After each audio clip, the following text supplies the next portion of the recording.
Cabinet ಸಭೆಯಲ್ಲಿ ಮಹದೇಶ್ವರ ಬೆಟ್ಟದ ಪ್ರದೇಶದ ಅಭಿವೃದ್ಧಿಗೆ ಹೆಚ್ಚು ಒತ್ತು ಕೊಡಬೇಕು. ಮಲೆಮಹದೇಶ್ವರ ಬೆಟ್ಟದಲ್ಲಿ ನಡೆಯಲಿರುವ ಕ್ಯಾಬಿನೆಟ್ ಸಭೆಯಲ್ಲಿ ಹಲವು ಸಮಸ್ಯೆಗಳ ಕುರಿತು ಚರ್ಚೆಯಾಗಬೇಕೆಂದು ಕರ್ನಾಟಕ ರಾಜ್ಯ ರೈತ ಸಂಘದ ರಾಜ್ಯಾಧ್ಯಕ್ಷ ಬಡಗರಪುರ ನಾಗೇಂದ್ರ ತಿಳಿಸಿದರು.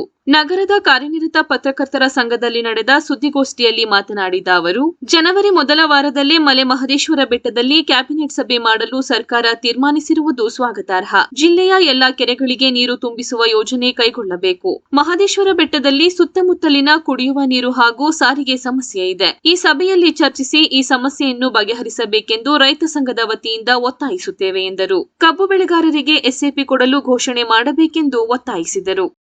ಈ ಭಾಗದಲ್ಲಿ ಕೆರೆಗಳನ್ನು ತುಂಬಿಸೋಕ್ಕೆ ಒಂದು ಕಾಯಕಲ್ಪ ಮಾಡಬೇಕು, ಒಂದು ಟೈಮ್ ಬೌಂಡ್. ಎರಡನೇದು ಜಾಗೇರಿ ಹೋರಾಟ ಭಾಳ ನಡೆದಾದ್ಮೇಲೆ ಸ್ವಲ್ಪ ರೈತರ ಪರವಾದ ನಿಲುವನ್ನು ಜಿಲ್ಲಾಡಳಿತ ಪಡೆದಿದೆ. ತಕ್ಷಣ ಅವರಿಗೆ ಪಟ್ಟ ಕೊಡಬೇಕು.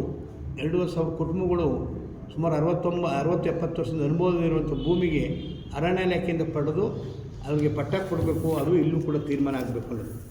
ಮುಖ್ಯವಾಗಿ ಕರಾ ನಿರಾಕರಣಾ ಚಳವಳಿಯಲ್ಲಿ ನಂಜನಸ್ವಾಮಿಯವರು ಈ ಭಾಗದಲ್ಲಿ ಹೋರಾಟ ಮಾಡಿದಾಗ ವಿದ್ಯುತ್ ತಾರತಮ್ಯದ ನೀತಿಯ ವಿರುದ್ಧ ಗೃಹ ಬಳಕೆ ವಿದ್ಯುತ್ತನ್ನು ನಾವು ಕಟ್ಟಿಲ್ಲ ಅಂಥದ್ದನ್ನ ಮತ್ತೆ ಕಿರುಕುಳ ಚೆಸ್ಕಾಮಿಂದ ಶುರುವಾಗಿದೆ.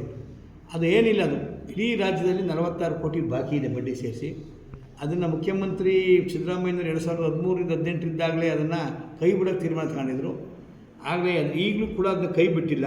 ಈ ಕ್ಯಾಬಿನೆಟಲ್ಲಿ ಅದನ್ನು ನಿರ್ಧಾರ ಮಾಡಬೇಕು ಅನ್ನೋದು ಒಂದು. ಮಹದೇಶ್ವರ ಸುತ್ತಮುತ್ತ ಕಾಡಂಚಿನ ಪ್ರದೇಶದಲ್ಲಿ ಕುಡಿಯೋ ನೀರಿನ ಸಮಸ್ಯೆ, ಸಾರಿಗೆ ಸಮಸ್ಯೆ ಜಾಸ್ತಿ ಇದೆ. ಎಲ್ಲ ಹಳ್ಳಿಗಳಿಗೂ ಕೂಡ ಕುಡಿಯೋ ನೀರನ್ನು ಕೊಡಬೇಕಾದದ್ದು ಸರ್ಕಾರದ ದೊಡ್ಡ ಕರ್ತವ್ಯ. ಅದು ಈ ಭಾಗದಲ್ಲಿ ತುಂಬ ಕುಡಿಯೋ ನೀರಿನ ಸಮಸ್ಯೆ ಇದೆ. ಅದನ್ನು ಬಗೆಹರಿಸೋಕ್ಕೆ ಇಲ್ಲಿ ತೀರ್ಮಾನ ಮಾಡಬೇಕು. ಮತ್ತು ಕಬ್ಬು ಬೆಳೆಗಾರರಿಗೆ SAP ಕೊಡೋಕ್ಕೆ ಘೋಷಣೆ ಮಾಡಬೇಕು ಅಂತ ಒಟ್ಟು 33 ಅಂಶದ ಕಾರ್ಯಕ್ರಮಗಳನ್ನು ನಾವು ಇಲ್ಲಿ ಇಟ್ಟಿದ್ದೀವಿ. ಮತ್ತು ಪಕ್ಕದ ಜಿಲ್ಲೆ ಮೈಸೂರು ಜಿಲ್ಲೆಯಲ್ಲಿ ಸರಗೂರು ಮತ್ತು ಸಾಲಿಗ್ರಾಮ ಹೊಸ ತಾಲೂಕಾಗಿದೆ. ತಾಲೂಕಾಗಿದ್ದರೂ ಕೂಡ ಯಾವುದೇ ರೀತಿ ಅಭಿವೃದ್ಧಿ ಆಗಿಲ್ಲ. ಅದು ಅಭಿವೃದ್ಧಿ ಪಡಿಸೋಕ್ಕೆ ಮಾಡಬೇಕು.